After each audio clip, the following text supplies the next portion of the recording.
കണ്ടോ? നമ്മുടെ കടിയൻ സിംഹ അല്ലേ അത്? ഓ ഹൗ മൂപ്പർക്ക് എന്താ ആ പൊത്തിനകത്ത് പരിപാടി? ഓ നോക്കടേ, കടിയന്റെ മുടിയൊക്കെ പോയി. ഇതാര് പറ്റിച്ചു? വാ നോക്കാം. ഓയ്, അകത്താളുണ്ടോ? ആരാ? എന്താ കാര്യം? എന്താ മേടിച്ചു നിൽക്കുന്നത്? കാര്യം പറഞ്ഞിട്ട് പോടോ. സംശയിക്കുന്നില്ല, ഇവൻ എന്തോ ഒപ്പിച്ചിട്ടുണ്ട്. എന്റെ ബലമായ സംശയം കടിയന്റെ മുടി ഇവൻ കടിച്ചതാണെന്നാ. കടിയന് ഇവനെ പേടിയായിരിക്കും, അതാ മിണ്ടാതെ പോയത്. അങ്ങനെയാണെങ്കിൽ കടിയനെ സൂപ്പിടാൻ പറ്റിയതക്കമാ. ഡേയ്, നീയാണോ കടിയന്റെ മുടി കടിച്ചു മുറിച്ചത്? ആണെങ്കിൽ താൻ എന്നെ എന്ത് ചെയ്യും? അമ്പടാ, ഞാൻ കാണിച്ചു തരാം.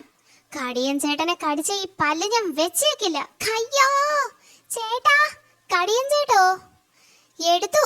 ചേട്ടന്റെ മുടി കരണ്ട ഇവന്റെ പല്ല് ഞങ്ങൾ എടുത്തു.